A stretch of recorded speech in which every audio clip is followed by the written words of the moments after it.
Welcome back, everyone! Yes, buhay pang R&R. Ang dami na nagchichismis. Sabi na, bakit parang since elections, hindi na kaya nag-usap ni Sir Ronald what happened to R&R sa mga iba't ibang bansa, sa Europe, papunta dito. Ang daming nagsabi, bakit wala kayong analysis ni Sir Ronald? Chinichismis tuloy tayo. Sinasabi na, meron na rin ba kayong tension katulad ng kabilang channel? Sabi ko, hindi walang issue.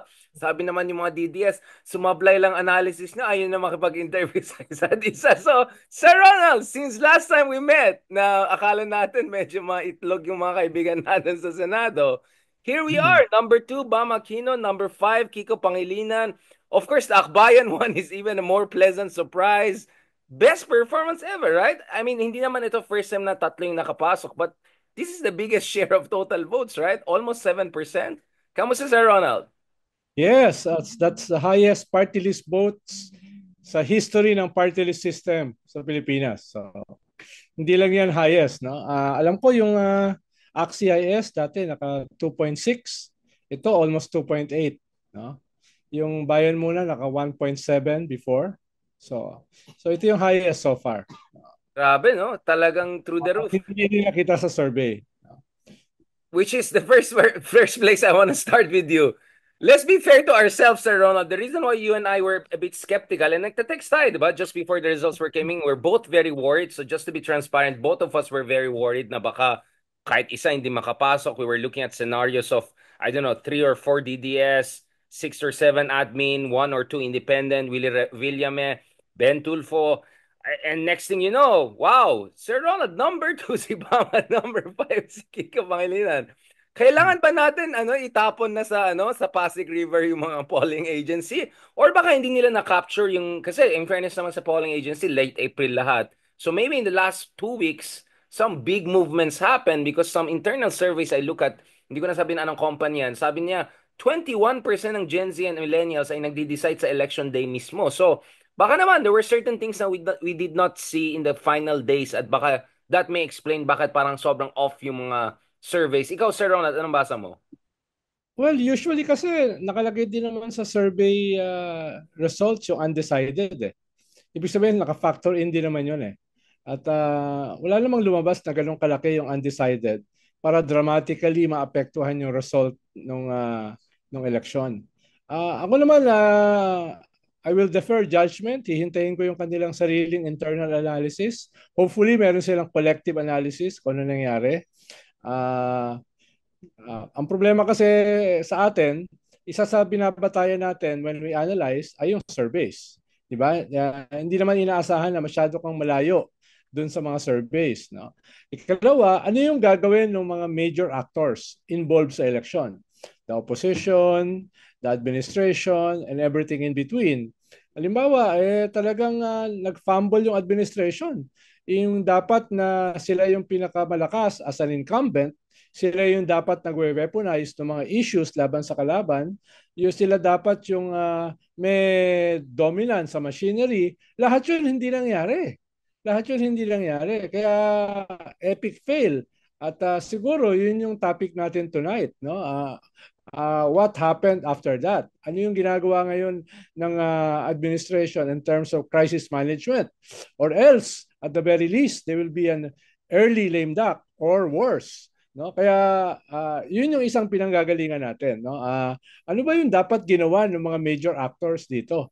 Parang masyadong off, masyadong malayo doon sa dapat nilang ginawa, no. Pwede mo naman bigyan ng counting margin eh. Oy, ganito yung space doon sa kanilang dapat ginawa at hindi ginawa. Pero yung ganung kalawak na difference, halimbawa sa result ng survey, sa dapat ginawa ng administration, parang yun ang unexpected.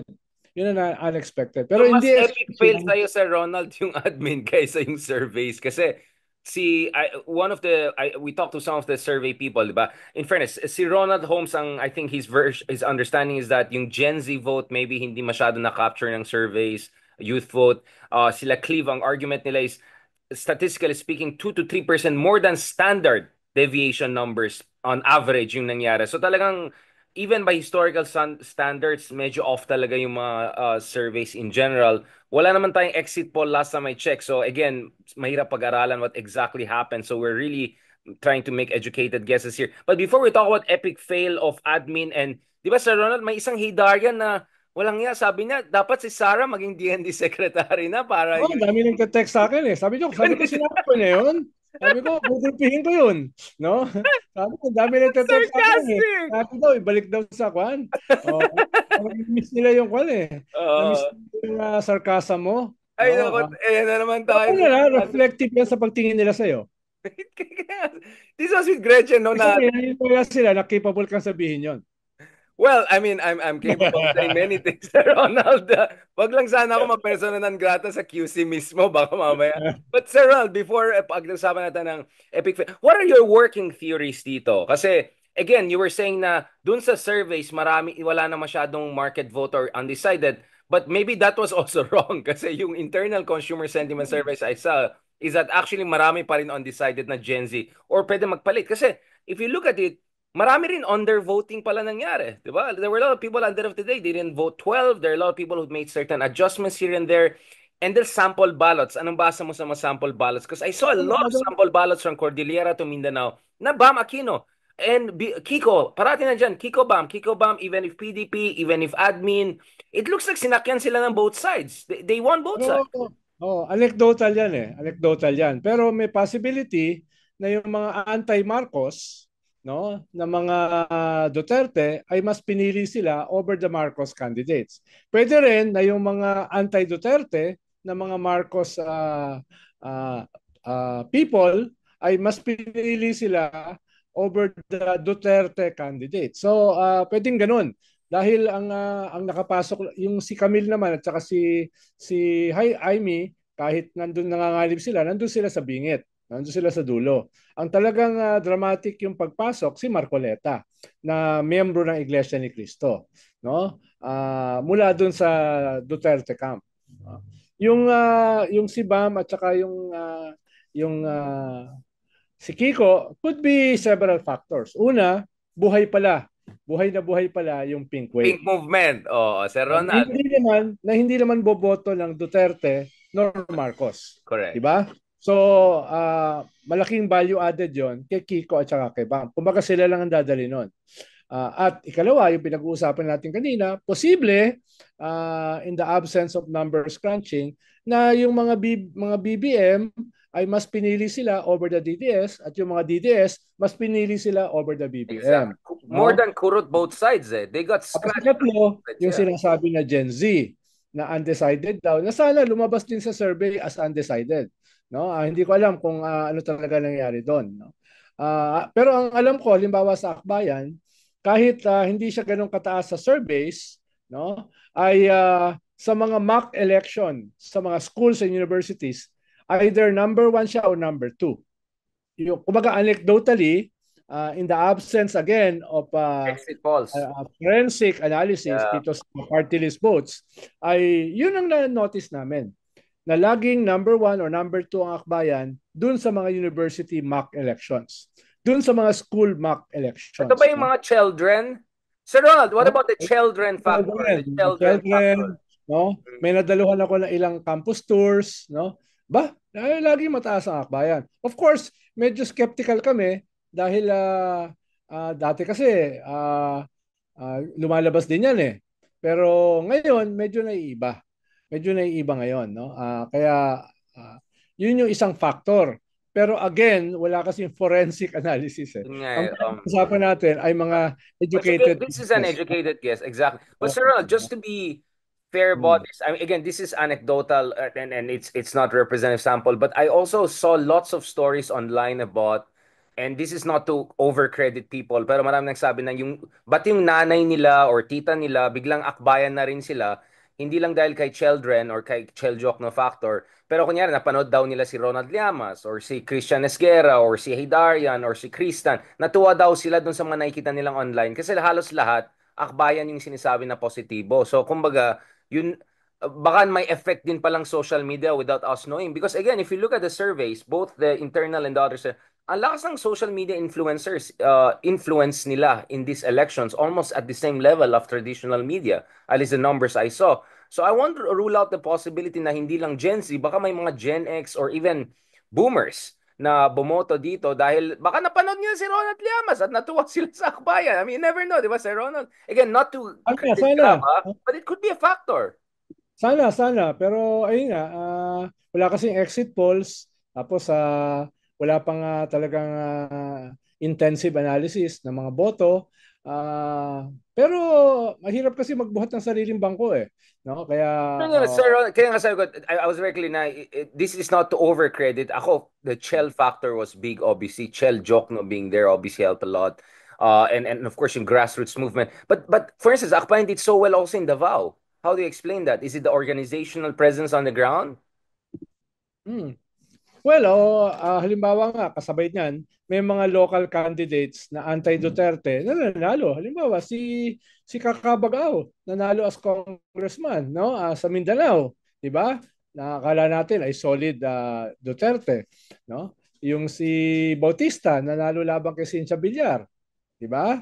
Kung yun, member ng FASAP Union yun, no? Na inorganize kasama ang akbayan sa nag-organize, no? So marami ring mga local na nanalo. Halimbawa, yung binibilang namin yung mga pinatakbo namin na hindi naman ganun karami, mayor, councilors, no? Congressmen. Malaki ang kwan, malaki ang mga pagkapanalo nila, mga victories nila.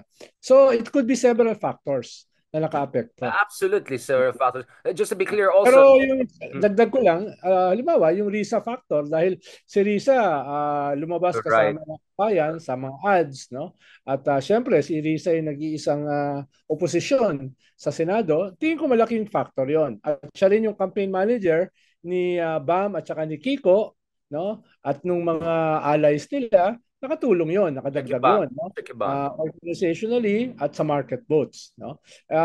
Hindi kasi masyadong nakikita si Risa as the campaign manager eh. Pero nandun siya behind the scenes, no, endorsing mga candidates, etc.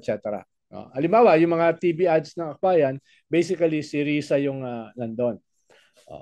Pero Oo. kung ibasa mo yung CPP analysis ng election, iba yung kanilang analysis. Um, medyo move on muna ako. Sir Ron, I don't want to get into civil war muna. Mamaya na tayo mag-civil war. Ikaw talaga, Sir Ron, bakit yan pang sinend mong huli sa akin? Nasira yung train of thought ko. So, Sir Ron, bago tayo pumunta dun sa mga nagal, Natuwa lang ako dun sa very scientific Sir analysis Ronald, ng CPP. don't squeeze into the wounds. Kumaga, na-delist na nga yung ibang kaibigan natin eh. But Ay, before, wala ko silang kinalaman doon. Ikaw talaga nagre-red tagging ka eh. uy, grabe. Hindi ako sabi nga ng Duterte, galit ng Duterte yun, hindi daw nila maretag yung mga NPA talaga. Sir Ronald, of course, natuwa rin tayo kasi, anyway, bago tayo pumunta dun sa mga nagalit sa akin for jokingly suggesting Sarah become DND secretary, baka galit na ni Sigibo. Pag-usapan natin yung mga ibang nagalit daw sa akin kasi parang sinasabi ko si Bam na lang kaysa kay Risa. Hindi yan totoo just to be clear. I just talk about different options. Obviously, sana tayo noon pa, Diyos ko, ilang taon na tayo nag-Risa ng Risa, di ba? So, Sir Ronald, let's discuss is it important for Risa to, well, some would say as early as now, but some would say appropriately, as of now, saying na bukas na siya maging standard bearer ng opposition because on the record, she has almost what, 100% success rate, Checky Bang, panalo lahat. Big wins. Akbayan, panalo lahat. Big wins. Marami mga local officials, progressives nanalo. Big wins. So, do you think it makes Kahit yung natalo eh. Katulad nila Heidi Mendoza got ang ganda, almost ganda ng performance? uh, Exactly. got, Mas mataas kay Willie Revilla man numbers niya.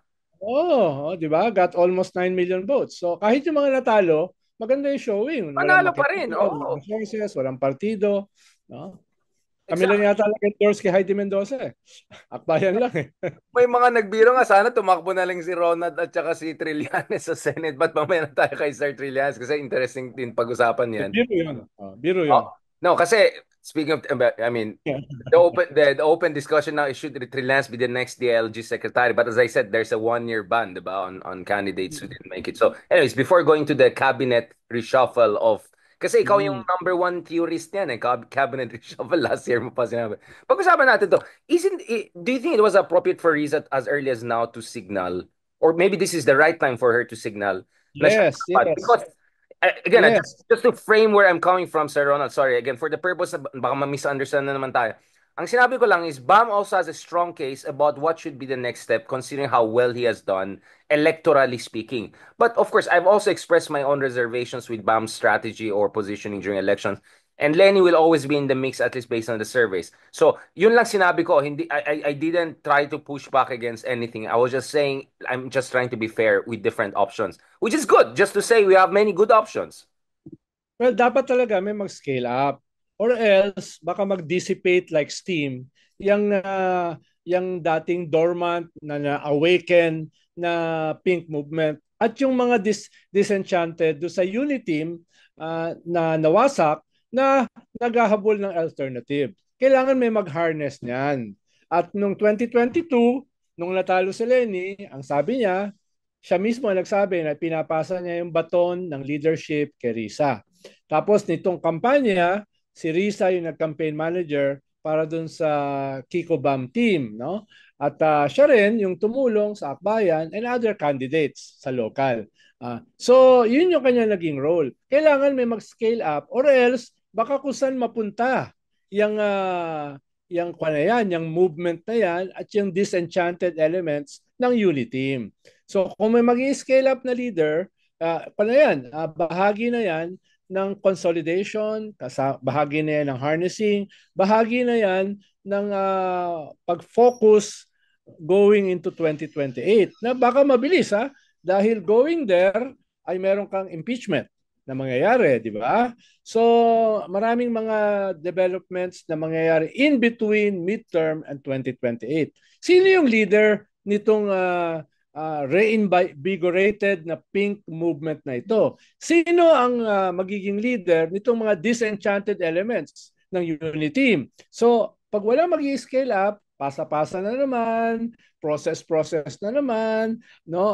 Workshop na naman, baka mawala yan. So habang ginagawa yan, kailangan may mag-float ng pangalan.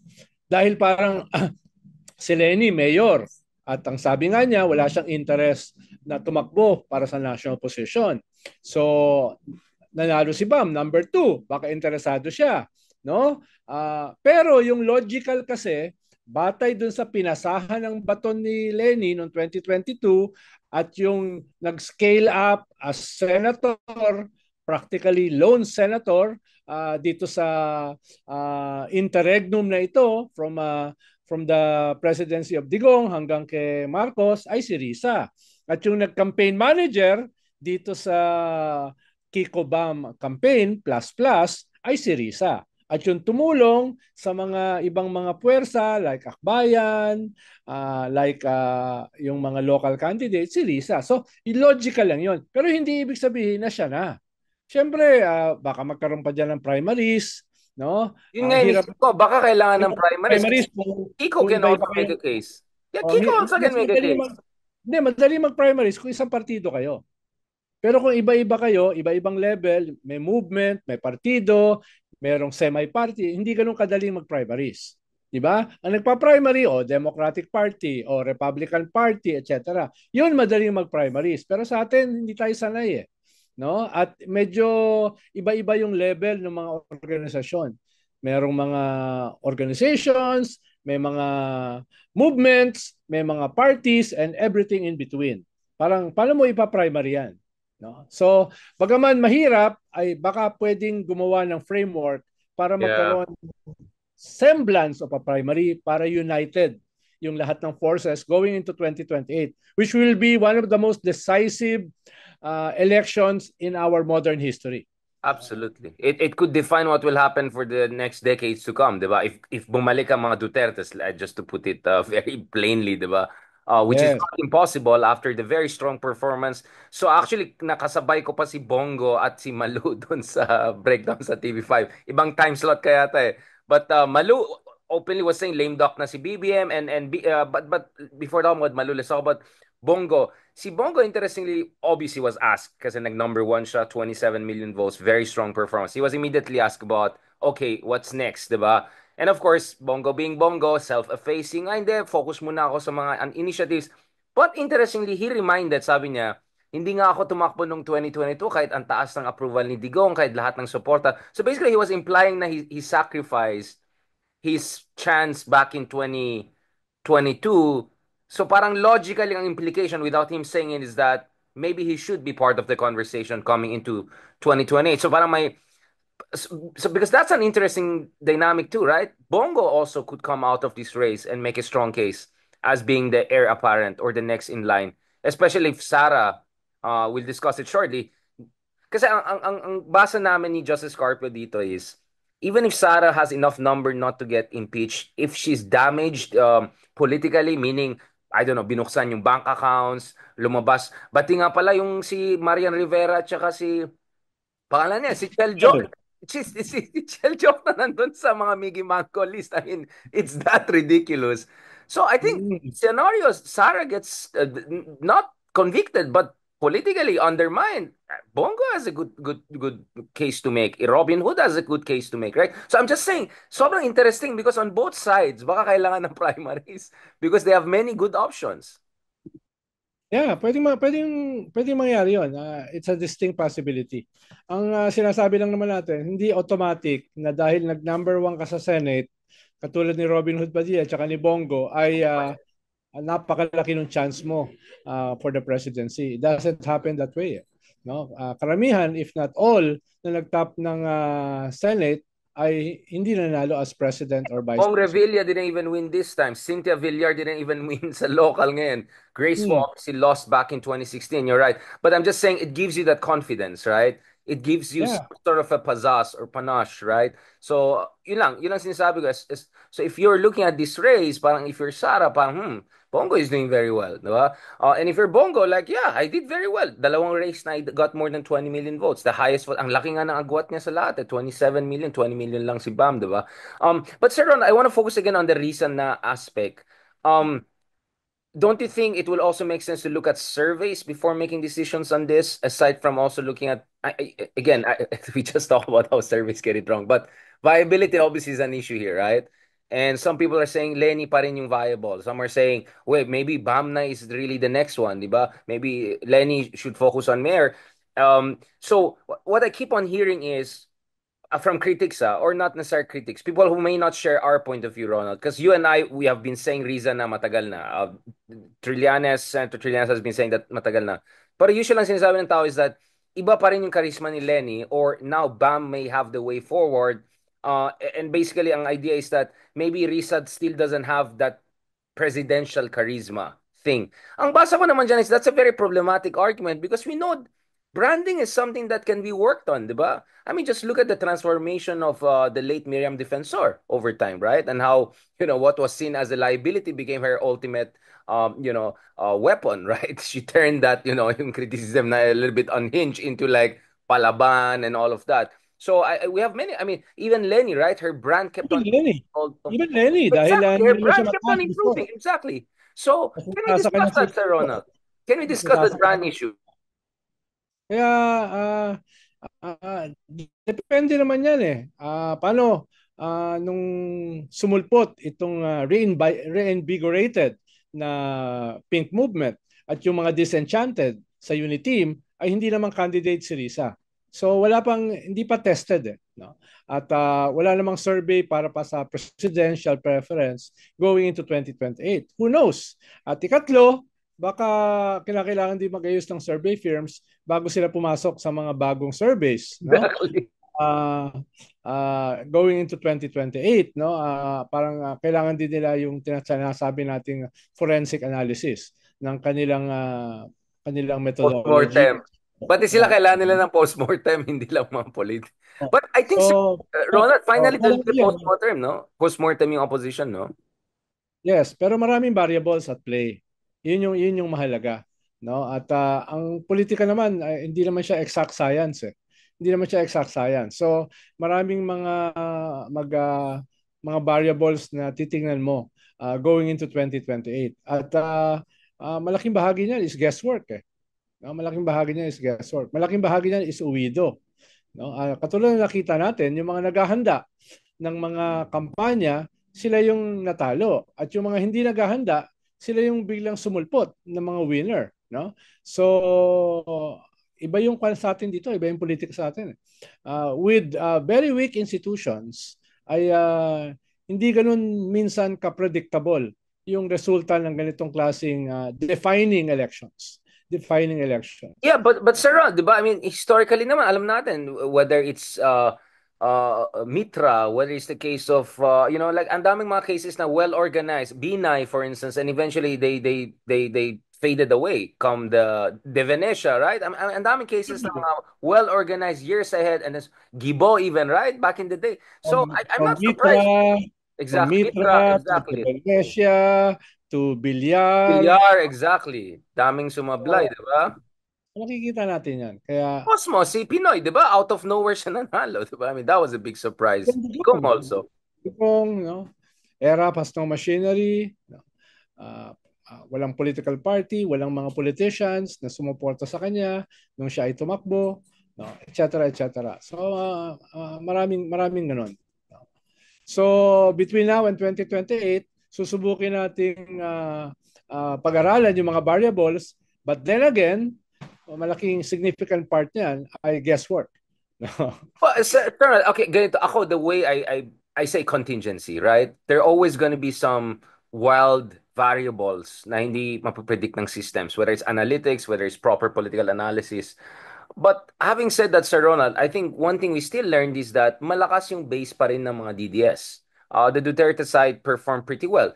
We were talking about our beloved mayor in Baguio, di ba? Si Mayor Magalong, he won. Di ba? I think many people were skeptical he'll win. He won. And we know now on the record, malapit siya kay Bongo and Duterte. I raised that. We are family friends and all, but I raised that openly. And he openly explained his logic for that. Isko, who's seen as basically in-endorse pa siya ni Sara or close at least kila Bongo and DDS, he did well. Governor ng Cebu, ganun. So, what I'm saying, Sir Ronald here is that, I don't know, I mean, I think there were some wild, unexpected things, but overall, a lot of basic things helped. For instance, in the Congress, panalo pa rin yung admin, di ba? Still, Speaker of the House most likely is going to remain as Martin Romualdez. Lakas still won, still the biggest party. Majority ng gubernatorial positions still went to administration aligned. So, having said that, it looks like ang basa ni BBM is that election was a big slap on his face and that he has to do something drastic in response. So drastic that he's now doing podcast. And of all people, yung pinili niyang ka-podcast is, of course, uniting people. And even mentioned reconciliation with Sarah. Kaya nga, I jokingly said, yung pala reconciliation, cabinet reshuffle, so let's just push it to its logical conclusion. Di kunin mo na si Sarah para happy na tayo lahat, di ba? Well, una, huwag natin kalimutan na si Digong ang pinaka nakaabot ng highest approval rating sa kasaysayan ng Pilipinas. So it wasn't insignificant. Nagpa-fluctuate siya between 91, 93% at the height of his approval rating. Ikalawa, super dominant party yung PDP Laban. Halos everybody is a member of PDP Laban. Ang nakita natin, nung hindi na sila presidente, dramatically bumaba yung approval rating na yan to almost half. No? Ikalawa, yung kanilang PDP Laban halos naubos. No? Halos naubos. Ibig sabihin, nitong nakaraang 3 taon, dramatically tinamaan din sila. No? At least until October last year. They were going down, si Sara was going down, nasa corner sila until the budget happened, no? Until the budget controversy happened. Doon nabaliktad yung lamesa. Doon tinamaan yung gobyerno. Doon tinamaan yung presidente. At medyo nagsimulang makabangon yung mga Duterte. So, dapat i-contextualize natin what happened, no?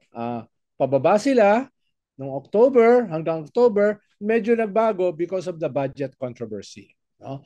At ang sinasabi nila, itong election na ito was a vote for the Duterte? Of course not.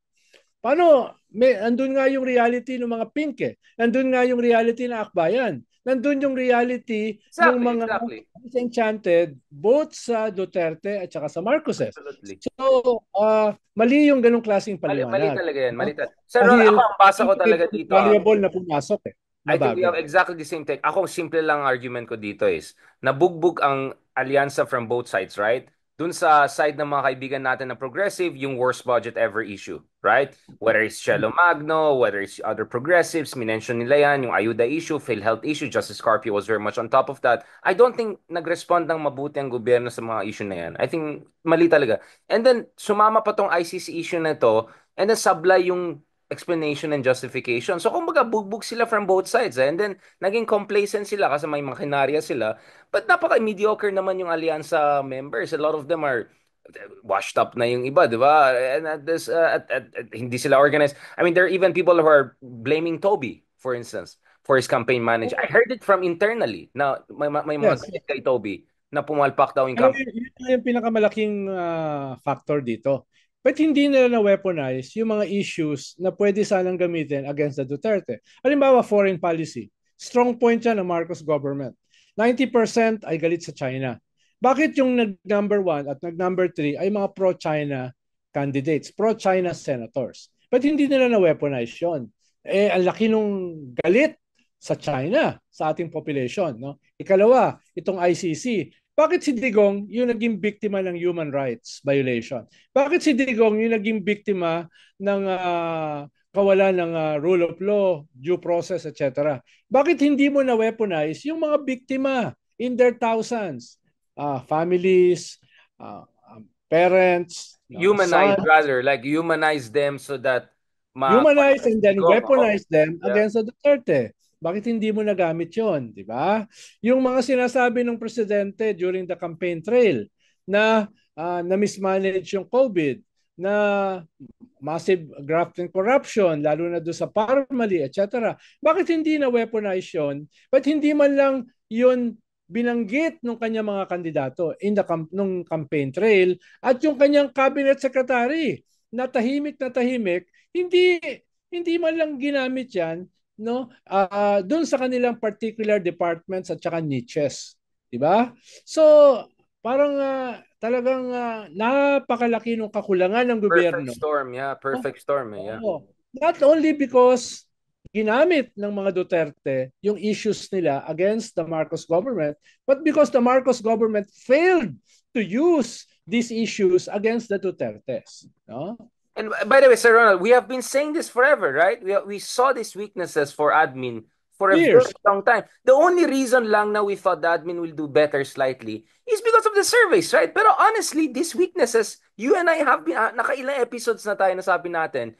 Kunyari, itong issue na, kung kailan nag-level up si BBM dun sa lawag, na nag-all out siya, kami, wala kaming farmali, kami, hindi duwag sa China, kami, ganun. Di ba?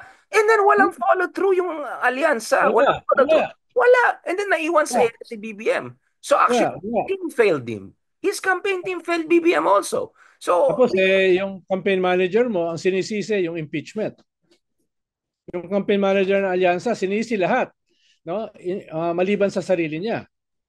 ito Diba? yung campaign manager na nagsabi si Camille Villar ay admin pa rin after in-endorse ng mga Duterte. After in-endorse, nung gustong ipapatay yung kanyang boss. No?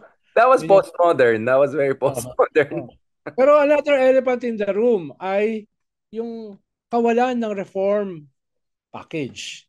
No? Maraming sinasabi sa SONA pero hindi naman na-implement. Sinasabi sa SONA na dudurugin yung mga cartels, dudurugin yung mga smugglers, yung mga hoarders, wala ka naman nakitang nakulong. 'Di ba? Sinasabi sa SONA yung sila ay magiging sensitive sa mga issues ng mga mahihirap katulad ng inflation, especially food inflation, wages, etc. Pero nasaan na? Where's the beef? No? Where's the beef? Tapos lahat ng tao nakakaramdam ng problema sa kalusugan. Tapos isisiro budget mo yung PhilHealth. Diba? So yung mga ganun ba, yung ganung klaseng reform agenda, parang tinamaan ng gusto. Habang yung mga Duterte ginagamit yung food inflation, ginagamit yung crime, ginagamit yung wages, no? Ay yung gobyerno hindi nagamit 'yon. No? Hindi nagamit yung substance na 'yon. So ayun. So we are here sa isang crisis management attempt ng gobyerno na isa sa crisis management attempt ay itong cabinet revamp. no? Which you endorse very much. I've heard from people inside saying, Yes, si for Ronald a year Llamas nga, ago. sobrang tuwan-tuwa dun eh. Oh, a year ago, sinasabi. Tapos 5 days ago, sinabi ko yan. No? Para masimulan silang makaalis doon sa epic fail ng midterm election, mag-cabinet revamp. Diba? Cabinet secretaries should fall on their sword for the president na para meron namang masisi para sa disaster na ito. Dahil kung walang masisisi, ang masisisi ay yung presidente. No? Yung presidente lang ang masisisi. Well, No? except, last time I checked, ang napalitan is yung DFA secretary. I'm not sure how is that relevant to the local Oh. election. I can see the relevance on the China issue because yung bagong DFA secretary ngayon is someone who has been dealing with China in bilateral consultative mechanisms. So maybe this signals that we want to improve diplomacy with China. Maybe Xi Jinping will come here next year for ASEAN from my understanding. Okay, pero anong kinalaman nito sa election? And then yung DNR and DOE pinalitan. I just interviewed si DOE secretary, ngayon DNR na siya. So but the economic team is basically intact. Hindi rin pinalitan yung other key positions. Hindi binigay sa DND si Sara Duterte. So, anong reshuffle ang nangyari? Hindi ko gets. Ano yung reshuffle sa reshuffle na yan, Sir Ronald? Yeah, dapat sana kung ikaw ay mag-revamp in one blow, isang buhos. Lahat ng tatanggalin mo, whether isang dosena yan, i-announce mo na kagad. No? Para hindi siya parang striptease. O magtatanggal ka ng 4, tapos next Wednesday, Sir magtatanggal ka Ronald, Sir Ronald, ng thirst no? trap po. Oh. Thirst trap ang term ngayon. Medyo ano na masyado, sexist. Thirst trap. Sige, sige, hindi striptease. Thirst Increments, no? Revamp by increments, no? By increments. So dapat isang buhos na lang. Tapos hindi rigo doon. Hindi yung tatanggalin mo rito tapos lilipat mo rito, di ba? So, ang sabi pa naman ni ES Bersamin, kaya sila tinatanggal because of incompetence, inefficiency, or corruption, or both. Pero at the same time, sabi ni ES Bersamin, pero pwede silang mailipat. Sinabi mo lang inefficient at saka incompetent, sinabi mo lang corrupt, tapos pwede silang mailipat. So what was that about? So, what was that? Alam ko hindi sanay si ES Bersamin sa mga press conference, no? Pero dapat may nagbigay sa kanya ng talking points na dapat hindi naman ganon, no? Hindi naman ganon. Bakit mo ililipat yung incompetent at saka corrupt sa ibang posisyon? No? Paano mo i-justify 'yon? So nawawala yung essence ng cabinet revamp, no? Yung nawawala yung essence ng isang restart dahil inamin mo sa interview mo kay Tonying na meron kang pagkukulang, inamin mo na gusto mong maging stronger leader na dapat naman kahit papaano kinakatakutan at inamin mo na kinakailangan mo mag-empathize more sa problema ng mga mamamayan. So, batay sa ganyang klaseng messaging, no? Batay sa ganyang narrative change, lagyan mo naman ng substance. At ito yung substance, cabinet revamp at saka reform agenda. Pero dapat yung cabinet revamp mo should be done in such a way na idadramatize nito yung gusto mong messaging na ikaw ay nagre-restart in the middle of your term ng isang BBM 2.0. No? Ginagawa mo yon.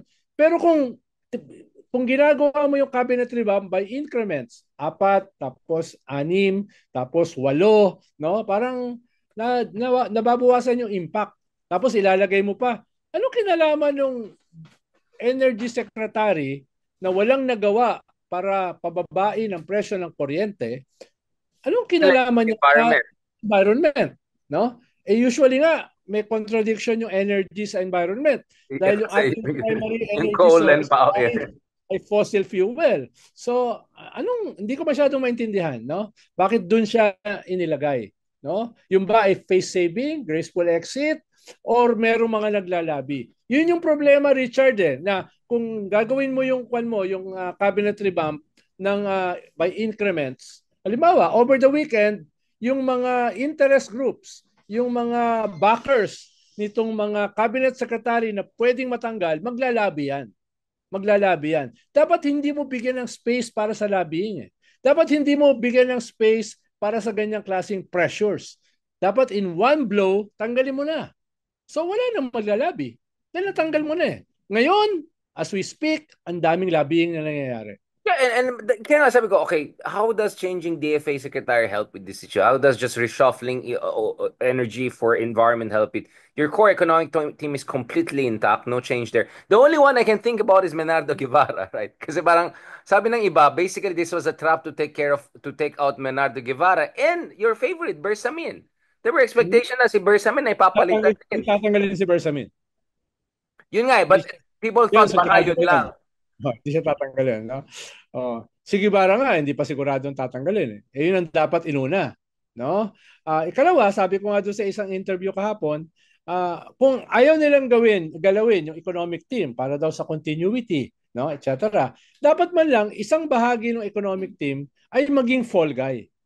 Dahil yung targets ng iyong economic team hindi naabot. 7% growth rate, 6% growth rate, 5% growth rate. Hindi ko na alam kung ano na target ngayon eh.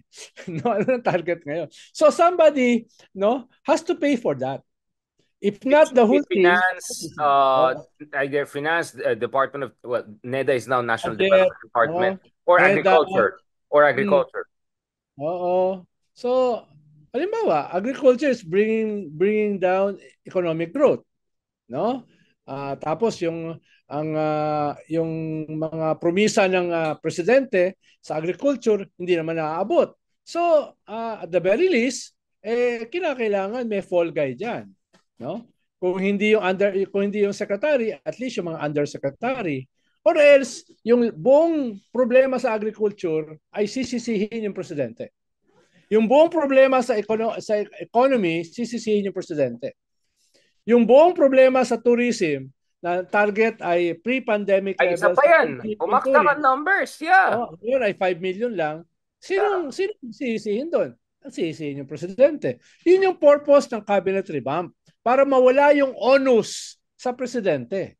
Mm. No? Mawala yung onus. Ngayon, kung ililipat mo lang, what was that about? Anong cabinet revamp yun? Ano to, Sir Ronald, musical chair? Yung, di ba minsan hindi gumagalaw yung iba sa musical chair, tapos yung iba umikot-ikot, yung tapos halos walang nawala ng position. Medyo nag-ikot ng konti, yung iba ayaw umikot, gumagano-ganon, nagstay tuloy Oo. sa position nila. Tinanggal yung DFA, nilagay sa UN. Tinanggal yung DOE, nilagay sa environment na hindi ko makita yung logic. No? Tapos sa Housing. oo, Yeah. housing advisor. No? Oo, hindi ko maintindihan yung parang postmodern masyado. Baka Sir Ronald, it's above our head daw eh. Masyado daw ano eh, Baka Machiavellian. pre-modern. Baka pre-modern. Medieval. Oh, pre-modern kaysa postmodern eh. No? Pre-modern, it's about relationships eh. Diba? It's about feudal relationships. Medieval nga, medieval nga. Um, last, Sir Ronald, pag-usapan naman natin yung, well, how much can you talk about it ba? Yung West Philippine Sea issue and all. At least this is in the news. You don't have to give logistical details. Pero di ba, tuloy itong effort, di ba? Ng atin to. Well, una, nagkaroon na naman ng harassment sa BIFAR. Diba? Sa Scarborough yata. Winatarkano na naman. After alal ng several months, eto na naman yung incident. Ibig sabihin ay hindi to mag-i-scale down. Hindi to mag-i-scale down. No? Kaya yung atin ito ay nag-organize ng third civilian convoy na medyo naiiba. Una ay ang form nito ay isang peace concert. Ikalawa, hindi lang mga Pinoy ang kasama. May kasamang mga Korean K-pop bands, may kasamang Japanese singer, may kasamang Malaysian singer, may kasamang Indonesian singers, no? May kasamang Vietnamese singers, Alright. no? May kasamang Taylor Philippine Swift. bands, no? May mga kwan. So, iba-ibang bansa yung represented dito. Yun yung naiiba. Tapos pupunta siya dun sa westernmost edge ng ating EEZ, no, sa Pag-asa. Doon siya pupunta.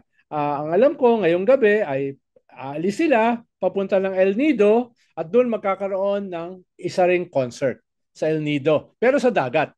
Sa dagat, no, sa gitna ng dagat. Tapos kinabukasan, isa-send off sila ng 100, 200 bangkas, no, papunta doon sa EEZ.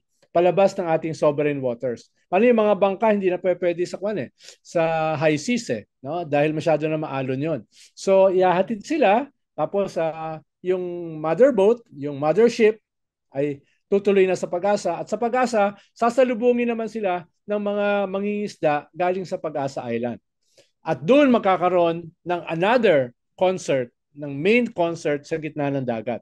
No? So, pero ang essence ay ito ay isang peace concert. Ayaw namin ng gera. Ang gusto lang namin ay manatili sa amin yung amin. No? Wag mambuli, wag magkaroon ng aggression, lalo na nung biggest army in the world and biggest navy in the world. No? Yun yung mensahe. Tapos marami mga sasama na hindi nakasama last time. Halimbawa, yung apo ni Corazon Aquino, si Professor Kiko Aquino D, kasama diyan, no? Kasama diyan yung mga artists at yung kanilang mga staff diyan sa barko, no? Of course, kasama yung dati ng commander, si Rafaela David, yung presidente ng Akbayan, and mga ilang mga leaders pa, no? Ronald, Kaya parang, medyo maganda yan, no? Sir Naiba. Ronald, um, ikaw ba nag-organize lahat? Parang team yap na bang tawag ko sa isa? Parang ang daming Oh, concert. wala tayong kinalaman diyan. Napaka-international. Wala tayong kinalaman diyan. Tayo ay nag-o-observe lang, no? Parang mahirap maniwala na wala kang kinalaman sa mga Kailan BTS, ka, kailan ka ba K-pop. kailan ka ba naniwala sa akin? Wala nga akong alam niya sa mga K-pop. Hindi pa nga ako nakapanood ng isang K-pop na palabas. Pero alam mo yung Polish na sumali sa Japan Miss Universe contest noong 1997 ba yun? Sa Oo, oo. yung mga, mga pop culture knowledge mo minsan ay incredibly Oo. surprising. Galing ako ng Vienna. Pinoy yung nanalo ron dun sa Euro Music Competition, no? Na dati Ayaw nanalo nga diyan yung pala, no? Angkan. Oo nga, no? Akala ko Nanalo diyan Sweden yung... Pinoy. Ano Pinoy Sweden? Austrian. Si JJ, JJ Hindi nanalo Peach. yung Sweden? Hindi. Oh, I Ah, thought Sweden. Pinoy Oh, Austrian yung nanalo. No? oh wow. Kaya tuwa sila sa Vienna nung Tingnan mo pumunta yung ako. pop culture ko, I'm zero. I mean, like, I was all the time, I thought Sweden ang mananalo. Anyway, Hindi. Sarah, before we close this, we forgot to mention her, Sara Duterte. Is the trial gonna happen? And do you think it will be a Mickey Mouse trial or a real trial, given the balance of forces? Well, it could be mixed. Dahil marami ka kasing Mickey Mouse doon, kaya it could be a Mickey Mouse trial. Pero seryoso siya, no? Dahil nga medyo magiging defining trial 'yan eh. No? Yan yung first trial, no, ng Vice President during sa isang panahon na yung two major dynasties ay nagbubungguan isa sa isang existential battle at habang nangyayari yan sa shadow ng great game ng superpowers na merong kinakampihan, no? So medyo very compelling, very defining yung magiging trial na yan kahit marami kang clowns na magpa-participate as judges. Baka Disneyland nga. So, ano dapat gawin? Tatlo Mga na lang eh. circus. Sabi nga ni Sarah, bloodbath. Bloodbath. Medyo Diba? Mortal Kombat yata ang gusto niya. Oh, bloodbath. No? Talagang kung ano. Blood, ewan ko kay Sarah talaga. Feeling ko, minsan nagtatroll na rin siya sa atin. Eh. Pinapatulan lang natin yung pagtatroll niya.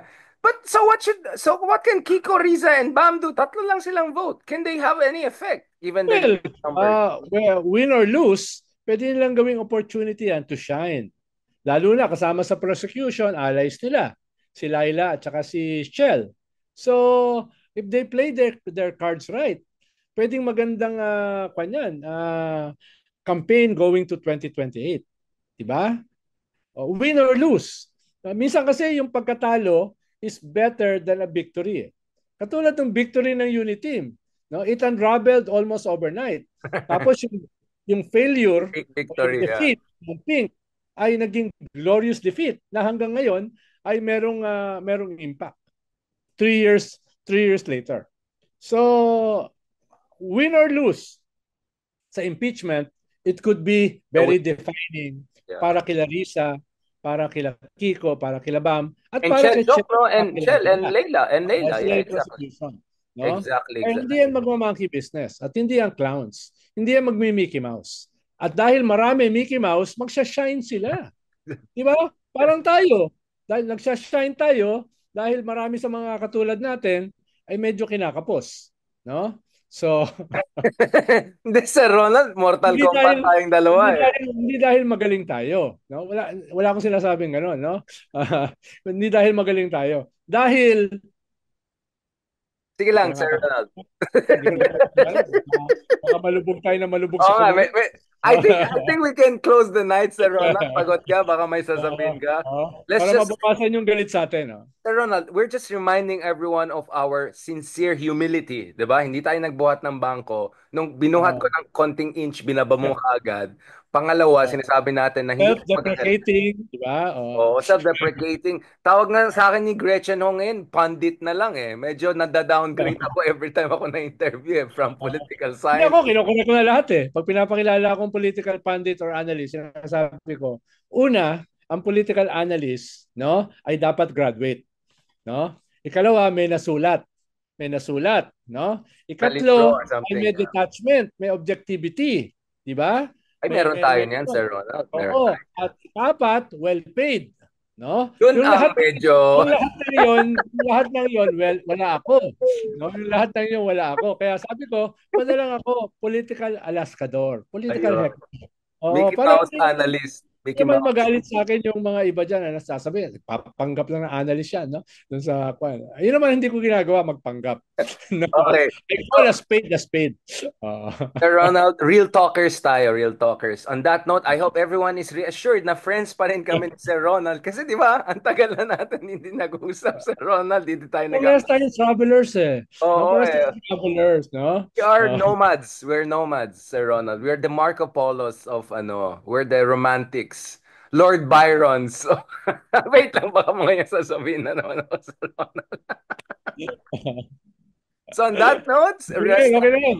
Baka kung saan na naman tayo umabot eh. Oh, we'll stop it here. But Sir Ronald, hopefully to have you soon sa studio naman. Kasama naman tayo soon ha. Marami tayong pag-usapan, Sir Ronald. And on that note, looking forward to catching up with you in person. Please ingat ka, Sir Ronald. Take care of yourself. Stay young, stay fresh. Kasi baka nga sa 2028, ikaw na itulak namin mag-senador at the ratings are going Stay sa humble. being humility, Sir Ronald. Thank you so much for saving me from myself tonight. Thank you so much. God bless.